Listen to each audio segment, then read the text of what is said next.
হয়, নিশ্চয়কৈ আজি আমি AIDF দলৰ পৰা সমষ্টিবাসী ইতিমধ্যে জানে, ভৱানীপুৰ সমষ্টিবাসী ইতিমধ্যে জানে যে মই ফাৰাদেল প্ৰাৰ্থিত্ব লাভ কৰিছোঁ আৰু আজি এই সুবাদতে মই মনোনয়ন পত্ৰ দাখিল কৰিবলৈ আগবাঢ়ি আছোঁ। ইয়াৰ লগে লগে আমি সমষ্টিবাসী সমূহ ভোটাৰ ৰাইজৰ পৰা আশীৰ্বাদ বিচাৰিছোঁ, তেওঁলোকে যাতে তেওঁলোকৰ মৰম আৰু আশীৰ্বাদেৰে আমাক আগুৱাই লৈ যায়, আমাক জিকাৰ কাৰণে যাতে সুবিধা কৰি দিয়ে। চাওক, প্ৰতিনিধি ইয়াত কোনেও দুৰ্বল বুলি মই ভাবা নাই। যথেষ্ট শক্তিশালী এজন মন্ত্ৰী বা আৰু বাকী আৰু এজন আছে বিগত সময়ৰ বিধায়ক, গতিকে শক্তিশালী প্ৰতিনিধি দুয়োজনে আছে আৰু দুয়োজনৰ মাজত নিশ্চয়কৈ আমি ওলাই যোৱাৰ সুযোগ আছে। কাৰণ তেওঁলোকৰ বিগত সময়ৰ যি এটা যিহেতু ৰাইজে তেওঁলোকক চাইছে, এক্সপিৰিয়েঞ্চ কৰিছে, গোটেই নতুন মুখৰ সন্ধানত ৰাইজ আছে বুলি মই ভাবোঁ। গতিকে আমাক আগুৱাই দিব লাগিব। ভৱানীপুৰ সৰ্ব সমষ্টিত বিগত সময়ত যি পুৰণি ভৱানীপুৰ, তাত AIDF জয়লাভ কৰিছিলে, তিনিবাৰ বিধায়ক বনাইছিলে। গতিকে সেই এটা ভাৱধাৰা বৰ্তমান নতুন সমষ্টিটো আছে আৰু নিশ্চয়কৈ এইবাৰ আগবাঢ়ি দিব বুলি এটা আশা আছে। কোনোবা প্ৰাৰ্থীক আপুনি জয়ী কৰাৰ বাবে চাওক, বিশেষ এই টাইপৰ ক্লেইমবিলাক আমি সদায় থাকে।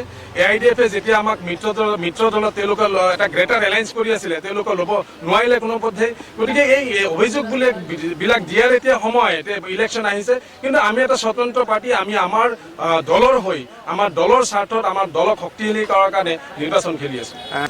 চাওক, গোটেই ভৱানীপুৰ সৰ্ব সমষ্টিটো যদি আমি চাওঁ, তেতিয়াহ'লে ইয়াত ডেম'গ্ৰাফিকেলি বহুত এটা ভাল এটা কানেক্টিভিটি আমাৰ মাজত নাই।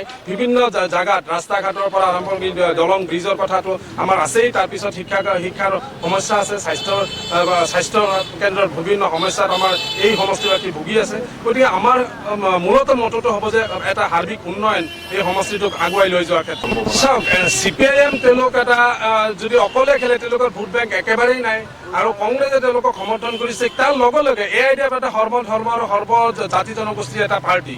গতিকে আমি আমাৰ প্ৰাৰ্থিত্ব প্ৰদানো বিভিন্ন জাতি জনগোষ্ঠীৰ মানুহক দিছে আৰু ভোটাৰ ৰাইজো বিভিন্ন জাতি জনগোষ্ঠীৰ মানুহে আমাৰ লগত আছে, যাৰ কাৰণে পুৰণি ভৱানীপুৰত AIDFৰ বিধায়ক জয়ী হৈছিলে। নিশ্চয়কৈ হয়, হিন্দু ভোটাৰ আমাৰ মাজত আছে, আমাৰ লগত আছে, যাৰ কাৰণে বিগত সময়তো ভৱানীপুৰৰ পৰা AIDFৰ আমি বিধায়ক দেখিবলৈ পাইছিলোঁ আৰু এইবাৰো বিভিন্ন জাতি জনগোষ্ঠীৰ মানুহে আমাক সমৰ্থন আগবঢ়াব। আমি ভোটাৰ ৰাইজত এটাই অনুৰোধ কৰিছোঁ, আমাক আশীৰ্বাদ কৰিব, আমি মনোনয়ন পত্ৰ যাতে সুকলমে পাৰ কৰিব পাৰোঁ আৰু লগে লগে আমাৰ লগত সহযোগ আপোনালোকে আগবঢ়াব, যাতে যুৱচাম, আমি যি ডেকা যুৱচাম আগবাঢ়ি আহিছোঁ, আমি যাতে সফলতা অৰ্জন কৰিব পাৰোঁ।